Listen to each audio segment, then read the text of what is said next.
दर्शकबिन विश्वभरि महामारी मचाइरहेको कोरोना भाइरस कोभिड-19 को सनसनीपूर्ण खबरसँगै विविध खबर लिएर उपस्थित भइसकेको छु। दर्शकबिन नेपालमा कोरोना संक्रमितको संख्या 682 पुगेको छ। स्वास्थ्य तथा जनसङ्ख्या मन्त्रालयले सोमबार दिउँसो थप 7 जनामा संक्रमण पुष्टि भएसँगै संक्रमितको संख्या 682 पुगेको जनाएको हो। नियमित मिडिया ब्रिफिङमा मन्त्रालयका प्रवक्ता डाक्टर विकास देवकोटाले थपिएका नयाँ संक्रमितहरूमध्ये अछामका 1 जना, बर्दियाका 3 जना, पर्साका 1 जना, बाराका 1 जना र बाराका मृतक वृद्ध गरी 7 जना रहेको बताएका छन्। सोमबार बिहान मात्रै 72 जनामा कोरोना संक्रमणको पुष्टि भएको थियो। हालसम्म संक्रमितहरूमध्ये 112 जना निको भएर घर फर्किसकेको मन्त्रालयले जानकारी दिएको छ। मन्त्रालयका अनुसार आइतबारसम्म नेपालमा आरडिटी विधिबाट 15,192 नमुना परीक्षण भएका छन्। पिसिआर विधिबाट भने हालसम्म 51,642 परीक्षण गरिएका छन्। क्वारेन्टाइनमा 46,029 जना रहेका छन्। हालसम्म नेपालमा संक्रमण पुष्टि भएका मध्ये सिन्धुपाल्चोकमा 1, बाँकेमा 1, गुल्मीमा 1 र बारामा 1 गरी 4 जनाको मृत्यु भइसकेको स्वास्थ्य तथा जनसङ्ख्या मन्त्रालयले जानकारी गराएको छ। दर्शकबिन जनकपुर स्थित प्रादेशिक अस्पतालको आइसोलेसन कक्षबाट शनिबार राति भागेका सर्लाही ढनकौलका कोरोना भाइरस संक्रमित सोमबार अपराह्न पक्राउ परेका छन्। उनलाई सर्लाहीको ढनकौला स्थित उनको घरबाटै पक्राउ गरेर पुनः आइसोलेसन कक्षमा लगिएको धनुषा प्रहरी प्रमुख एसपी रमेश बस्नेतले जानकारी दिएका छन्। उनका अनुसार आइसोलेसनबाट फरार भएका ती संक्रमित हिँडेरै सोमबार सर्लाही पुगेका थिए। प्रहरीले उनलाई घरमै कुरेर बसेको थियो। संक्रमित ती युवा शनिबार आइसोलेसन वार्डको ढोका फोडेर फरार भएका थिए। सर्लाहीका एसपी विश्वमणि पोखरेलले मोटरीबाट सर्लाहीतर्फ आइरहेका उनलाई पक्राउ गरेर धनुषा नै पठाएको जानकारी दिएका छन्। ती संक्रमित यसअघि पनि स्वाब परीक्षणको बेला सोही आइसोलेसन कक्षबाट फरार भई घर पुगेका थिए। दर्शकबिन अमेरिकामा उत्पादन हुँदै आएको औषधि रेमडेसिभिरको पछिल्लो क्लिनिकल परीक्षणले नयाँ आशा देखाएको छ। एलजी संक्रामक रोगहरूको राष्ट्रिय संस्थानद्वारा अनुदानमा निर्माण भइरहेको औषधि कोरोना विरुद्ध लड्न प्रभावकारी देखिएको छ। कोरोना संक्रमित व्यक्तिमाथि परीक्षण गर्दा उक्त औषधिले प्रतिरक्षा प्रणालीलाई बलियो बनाई कोरोना विरुद्ध केही दिनमै असर सुरु गरेको विज्ञहरूको दाबी रहेको छ। परीक्षण भने अझ जारी राखिएको छ। रेमडेसिभिर बायोफार्मा डिलिज कम्पनीद्वारा निर्मित औषधि हो। इबोला, मर्स र सार्स जस्ता घातक रोग विरुद्ध लड्न प्रभावकारी समेत बनेको हुँदा यसलाई कोरोना विरुद्ध परीक्षण गरिएको हो।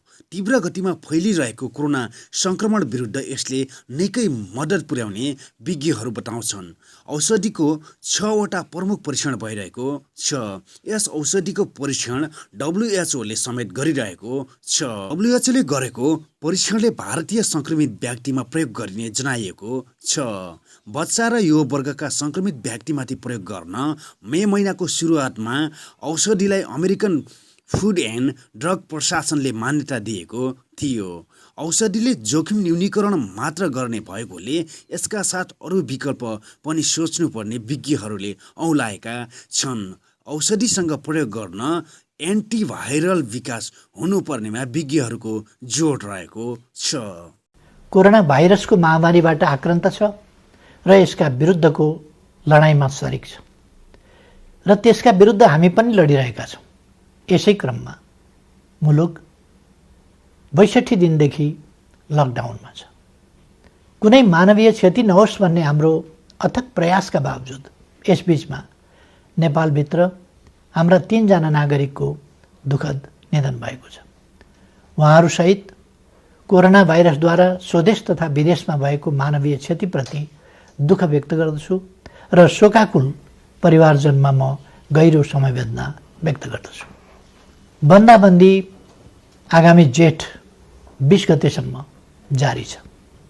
यसले गर्दा हाम्रो समग्र अर्थतन्त्र र सम्पूर्ण देशवासीमा पुग्न गएको अप्ठ्यारोप्रति सरकार गम्भीर र संवेदनशील छ। कोरोना महामारीबाट जनतालाई मुक्त गर्ने, यसबाट सृजित सङ्कटबाट मुलुकको अर्थतन्त्रलाई रक्षा गर्ने र रोग तथा भोगबाट आफ्ना जनतालाई जोगाउने कामलाई सरकारले आफ्नो प्रमुख दायित्व ठानेको छ। दाजुभाइ तथा दिदीबहिनीहरू, 1 महिना अघि सम्बोधनका क्रममा मैले आउने साताहरू अझ चुनौतीपूर्ण हुने बताएको थिएँ।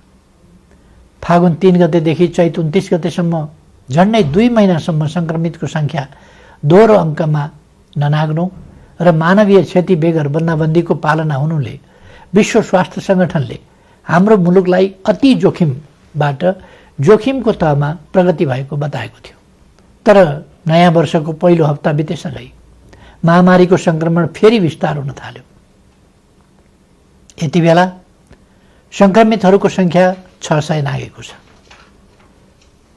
आसन्न जोखिमले हामीलाई थप सजग हुन, अझ उच्च योजनाका साथ सङ्क्रमणलाई नियन्त्रण गर्न र राज्यका सबै अङ्गहरूलाई महसुस हुने गरी अझ चुस्त र प्रभावकारी बनाउन माग गरेको छ।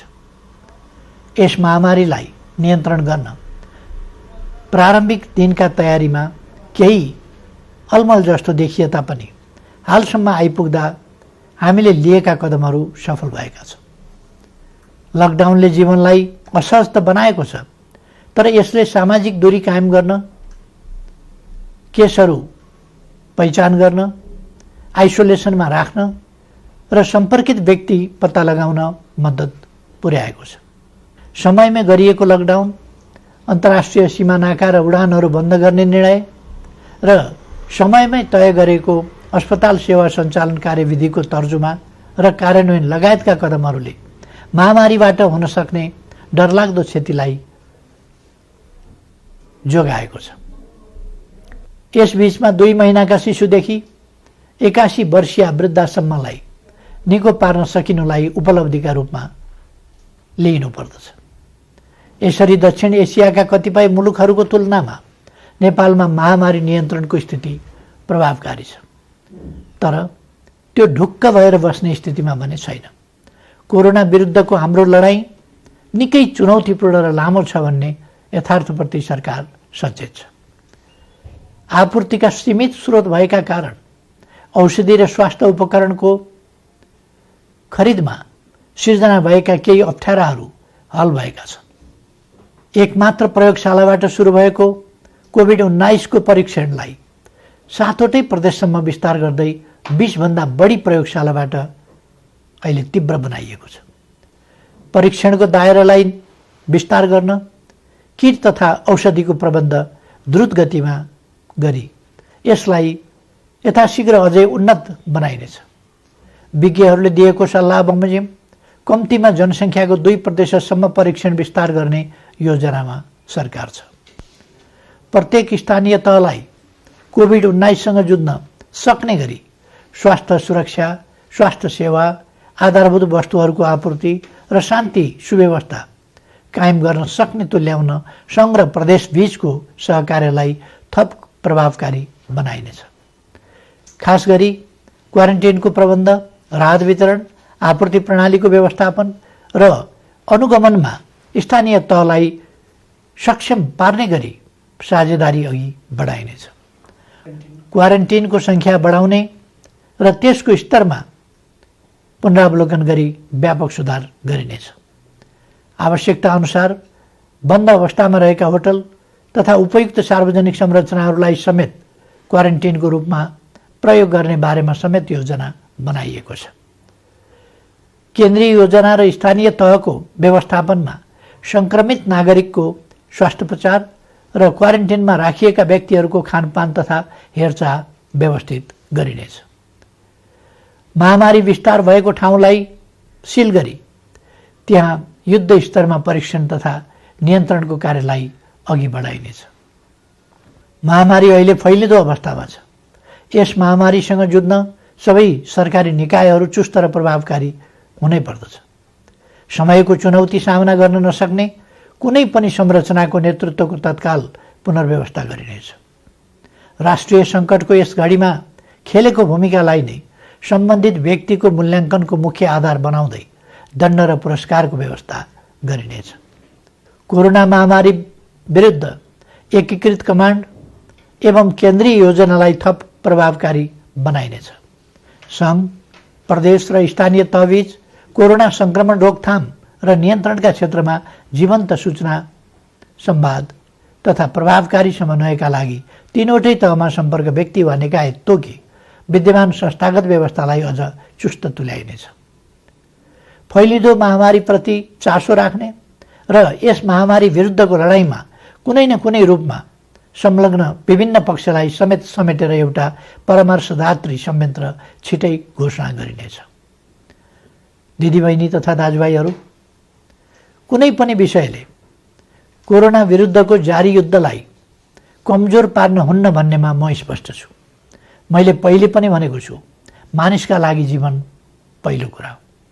रोग वा भोक केहीबाट पनि हाम्रा देशवासीको जीवन जोखिममा पर्न नदिन सरकार हदैसम्म प्रयत्नशील रहन्छ।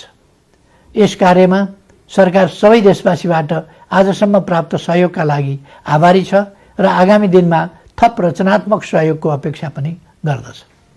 अहिले मुलुक बाहिर रहेका नेपालीहरूको घर फर्किने क्रम बढेको छ। मैले नेपालीहरूको ठूलो सङ्ख्यामा कार्यरत रहेका मुलुकका सरकार तथा राष्ट्र प्रमुखसँग गम्भीर संवाद गरेको छु। नेपालीहरूको अप्ठ्यारोमा सहयोग गर्न मैले गरेको आग्रहमा उहाँहरूले निश्चिन्त रहन आश्वस्त पार्नु भएको छ। म उहाँहरू सबैलाई धन्यवाद भन्न चाहन्छु। यसका अतिरिक्त कोभिड-19 को विश्वव्यापी सङ्क्रमणको कारणबाट उत्पन्न असहज परिस्थितिमा स्वदेश फर्कनुपर्ने अवस्थामा रहेका नेपालीलाई स्वदेश फर्काउने व्यवस्था सम्बन्धी विस्तृत योजना सहितको आदेश तत्काल जारी गरिनेछ।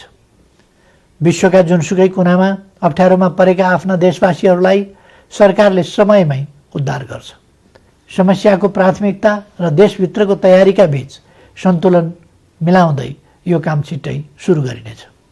सरकार आफ्ना नागरिकप्रति संवेदनशील छ, यसमा निश्चिन्त रहन म सबैमा आग्रह गर्दछु। विश्व स्वास्थ्य सङ्गठनको प्रोटोकल अनुरूप घर फर्कनेहरूको सीमा पार गर्नु अघि अनिवार्य परीक्षण हुनुपर्ने थियो, जसले महामारीलाई समुदाय स्तरमा फैलिनबाट धेरै हदसम्म जोगाउन सक्थ्यो। तर छिमेकी मित्र राष्ट्र भारतबाट अधिकांश घर फर्कनेहरू नियमको पालना र परीक्षण बिना नै अनेक कष्ट झेल्दै ठूलो सङ्ख्यामा सीमा पार गरिरहनु भएको छ। परीक्षणको अभावमा महामारी तीव्र गतिमा फैलिनमा यसले पनि योगदान गरिरहेको छ। स्वदेश भित्रिसक्नुभएका दाजुभाइ दिदीबहिनीहरूले छिटो परीक्षण गर्न, सामाजिक दूरी कायम गर्न, सुरक्षित ढङ्गले क्वारेन्टिनमा रहन र अन्य नियमहरूको पालना गर्न जरुरी छ। यस काममा उहाँहरूलाई आवश्यक सहयोग पुर्याउने थप दायित्व स्थानीय तहको काँधमा आइपरेको छ। यस्तै अवस्थामा जनस्तरमा पारस्परिक सहयोगको आवश्यकता हुन्छ। जनता बीचको आपसी सहयोग र सजगतामा मात्रै कोरोना जस्तो महामारीको सङ्क्रमणलाई नियन्त्रण गर्न सकिन्छ। हामी स्पष्ट हुनुपर्दछ, कोही पनि रहरले मात्र विदेशिएको हुँदैन।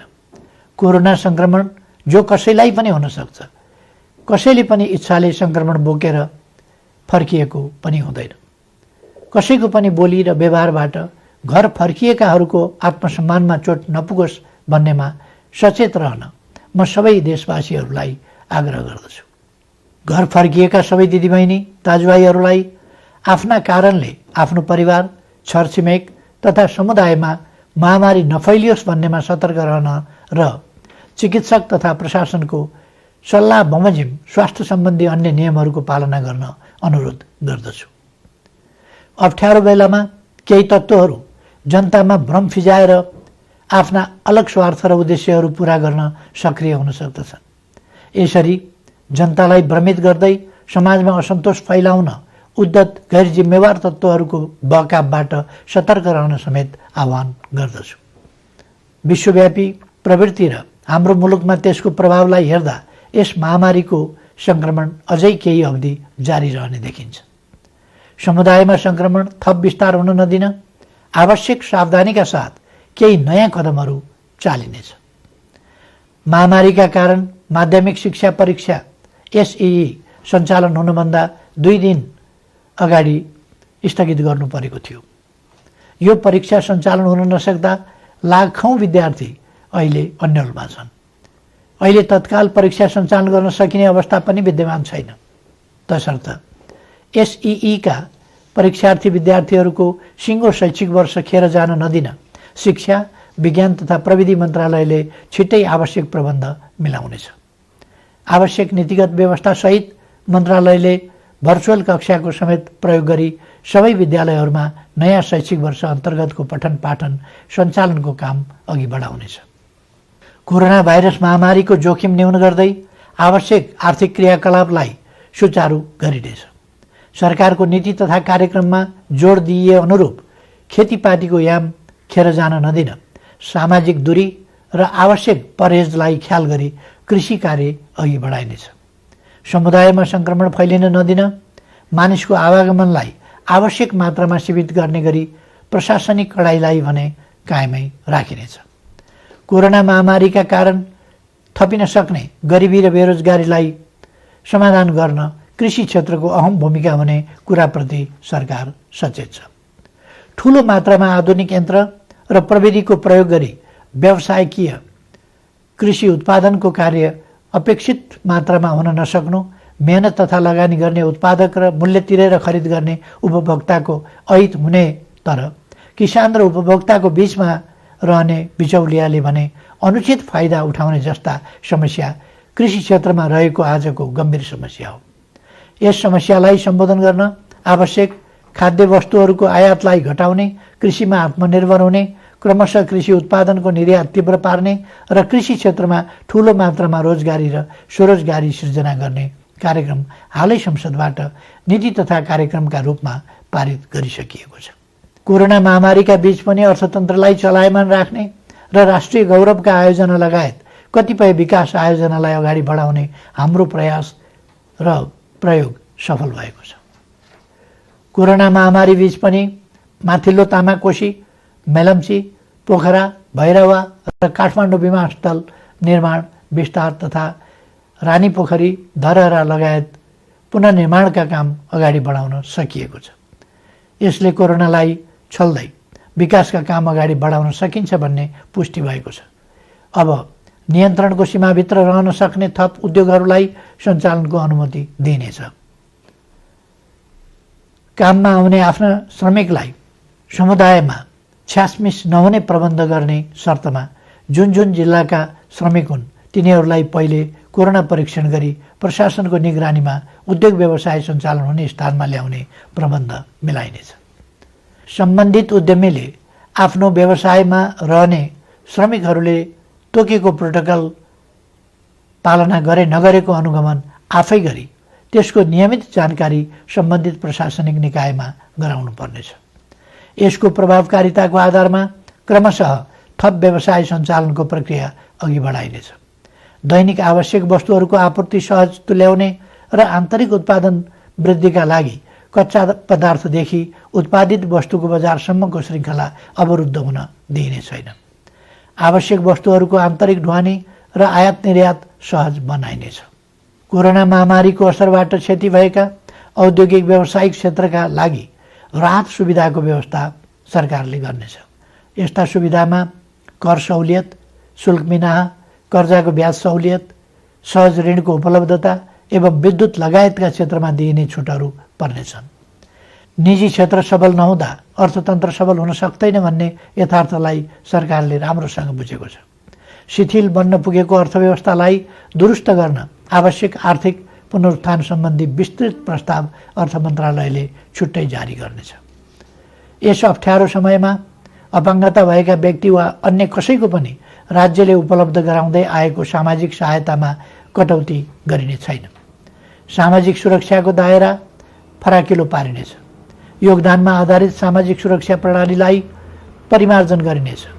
यस प्रणालीमा आबद्ध सबै श्रमिकहरूको सामाजिक सुरक्षा कोषमा गर्नुपर्ने योगदान रकम हाललाई सरकारी कोषबाटै मिलान गरिनेछ। श्रम गर्नै नसक्नेलाई राहत दिउँ, बाँकी सबैलाई काम दिउँ र आर्थिक रूपमा भर्ती गरौँ भन्ने मान्यतामा सरकार दृढ छ। प्रधानमन्त्रीको नेतृत्वमा रहेको प्राकृतिक विपत्ति न्यूनीकरण तथा समस्या समाधान कोष र गृहमन्त्रीको नेतृत्वमा रहेको प्राकृतिक विपत्ति राहत कोषमा समेत रहेको रकमको महत्त्वपूर्ण हिस्सा कोरोना सङ्क्रमण रोकथाम नियन्त्रण तथा उपचार कोषमा हस्तान्तरण गरिनेछ, जसबाट कोरोना रोकथाम नियन्त्रण र उपचारमा थप योगदान पुग्नेछ। यति बेला विदेशमा रोजगारी गुमेर ठूलो सङ्ख्यामा हाम्रा श्रमिकहरू स्वदेश फर्किनु भएको छ। साथै कोरोना महामारीका कारण नेपालमा कार्यरत विदेशी श्रमिकहरू पनि ठूलो सङ्ख्यामा आफ्नो देशमा फर्केको या फर्कने अवस्था रहेको छ। मुलुकमा विद्यमान र यस्ता विभिन्न ढङ्गले सिर्जना भएका रोजगारीका अवसर, विदेशमा रोजगारी गुमाएर स्वदेश फर्किएका र स्वदेशमै रोजगारविहीन नेपालीहरूलाई उपलब्ध गराइनेछ। यसका लागि आवश्यक पर्ने उपयुक्त सिप र तालिमको व्यवस्था सरकारले गर्नेछ। कृषि, साना तथा मझौला उद्योग, व्यवसाय, निर्माण तथा सेवा क्षेत्रमा स्वरोजगारी सृजना गरी आत्मनिर्भर अर्थतन्त्रको गन्तव्यमा अघि बढ्ने विषय पहिले नै चर्चा गरिएको छ। सङ्घ, प्रदेश र स्थानीय तहको सहकार्यमा पारिश्रमिक सहितको जनसहभागिता र प्रविधि सहितको श्रममूलक विकास निर्माणका कार्यहरू स्थानीय तहमा सञ्चालन गरिनेछ। प्रधानमन्त्री रोजगार कार्यक्रम अन्तर्गतको रोजगार सेवा केन्द्रलाई श्रम ब्याङ्कको रूपमा अघि बढाई सूचीकृत श्रमिकलाई उपलब्ध रोजगारीमा परिचालन गरिनेछ। स्थानीय तहहरूले स्वदेश फर्की बेरोजगार रहेका र स्वदेशमै रही रोजगारीको अवसर नपाएकाहरूलाई रोजगार सेवा केन्द्रमा दर्ता हुनका लागि सहजीकरण गर्नेछ। दिदीबहिनी तथा दाजुभाइहरू, कोरोना भाइरसको महामारी हत्तपत्त नहट्न पनि सक्छ भन्ने वास्तविकतालाई हामीले आत्मसात गर्नुपर्दछ। भाइरसको औषधि छैन, यस भाइरसको पनि औषधि छैन। विज्ञहरू भनिरहेका छन्, यस भाइरसका विरुद्धको नयाँ खोप पत्ता नलागेसम्म यस महामारी विरुद्ध नियन्त्रण गर्ने उपलब्ध उपाय भनेकै हाम्रो आनीबानी र आहार विहारमा आवश्यक सतर्कता अपनाउनु हो। हालसम्मका उपायहरू हुन् भाइरसलाई व्यक्तिबाट व्यक्तिमा सर्न नदिन, सामाजिक दूरी कायम गर्ने र हरेक व्यक्तिमा प्रतिरोधी क्षमता वृद्धि गर्ने। सोचौँ, हुने खाने हुन् वा हुँदा खानेको अचारको रूपमा होस् वा तरकारी, हाम्रा भान्सामा प्रयोग हुने केही तत्त्वहरूमा किन समानता पाइन्छ? किनकि त्यसमा औषधीय तत्त्व छ। हाम्रा पूर्वजहरूले हजारौँ वर्ष अगाडिदेखि गहिरो अनुसन्धान गरेर प्रचलनको रूपमा अगाडि सारेका, हाम्रो भान्सामा प्रयोग हुँदै आएका ती औषधीय तत्त्वले रोगको प्रतिरोध क्षमता बढाउन बल पुर्याइरहेका छन्। तसर्थ निरोगी नेपाल निर्माणका लागि 5 कार्य गर्न आग्रह गर्दछु। पहिलो, यस महामारीसँग लड्दै निरोगी नेपाल निर्माणमा आफूलाई तयार राख्न उपलब्ध आहारलाई स्वच्छ र सन्तुलित बनाऊ। दोस्रो, लकडाउनको समयमा उपलब्ध फुर्सदलाई स्वस्थ रहन उपयोग गरौँ। शारीरिक र श्वास प्रश्वासको चुस्तताको लागि घरैभित्र व्यायामलाई निरन्तरता दिउँ। तेस्रो, भाइरस फोहोरमा रमाउँछ। आफ्नो शरीर र वासस्थान दुवैको सरसफाइमा एकदमै ध्यान दिउँ। चौथो, स्वस्थ रहनका लागि पर्याप्त आराम आवश्यक छ, यसमा ध्यान दिउँ। पाँचौँ, उच्च मनोबल कायम राखौँ। भय र त्रास, चिन्ता र आशंकाले रोगव्याधिका विरुद्धको लडाइँमा कमजोर तुल्याउँछ। कोरोना भाइरसबाट जीवन गुमाउनेको सङ्ख्या प्रतिशतमा हेर्ने हो भने हामीले सामान्य ठानेका मौसमी रुगाखोकीबाट मर्नेको भन्दा कम छ भन्ने त तथ्याङ्कले नै बताएको छ। नबोलौँ, हरेक चुनौतीको सामना गरेर नै मानव जाति आजको स्थानमा आइपुगेको हो। मानव जातिले सभ्यताको इतिहासमा असाधारण प्रतिकूलताहरूको सामना गरेको छ। हिमयुग जस्ता अनेक कठिन समय पार गरेको छ। औषधि र अस्पताल नै नभएको बेलामा समेत अनेकन महामारीहरूको सामना गरेर अघि बढेको छ। मैले पहिले पनि चर्चा गरेको छु, चुनौतीको सामना गर्ने, लडेको ठाउँबाट धुलो टकटकाउँदै उठ्ने र अघि बढ्ने नेपालीको चरित्र हो। हाम्रो आनीबानी र खानपिन ठिक हुँदा हामी जोगिन्छौँ र कोरोनालाई पराजित गर्न सक्छौँ। त्यसैले सकारात्मक सोच राखौँ। सरकारले यसलाई निरोगी नेपाल निर्माण अभियान भनेको छ। निरोगी नेपाल निर्माणलाई मूल स्वास्थ्य नीति बनाएको छ। प्रकृति मैत्री स्वच्छ जीवन प्रणाली प्रवर्धन गरी नेपालीको रोग प्रतिरोधी क्षमता वृद्धि गर्न निरोधात्मक कार्यक्रम सञ्चालन गर्ने नीति अघि सारिएको छ। हाल कोरोना महामारी विरुद्ध सबै सामर्थ्य लगाउने र कोरोना मुक्त नेपालको स्वास्थ्य सेवामा प्रतिरोधात्मक र उपचारात्मक विधि अवलम्बन गर्न सरकार प्रतिबद्ध छ। नेपालीहरूको मनोबल उच्च छ र प्रतिरोध क्षमता पनि असाधारण छ। यस महामारीलाई सरकारले अघि सारेका विभिन्न उपायहरूसहित आफ्नो उच्च मनोबल र प्रतिरोध क्षमताका साथ पराजित गर्नेछौँ भन्ने मैले विश्वास लिएको छु। सबैमा सुस्वास्थ्यको कामना गर्दछु। धन्यवाद। सूचना, मनोरञ्जन अनि विभिन्न सन्देशहरूको लागि हाम्रो युट्युब च्यानल सब्स्क्राइब गर्नुहोस् र साथैमा रहेको बेल आइकन पनि दबाउन नभुल्नुहोला।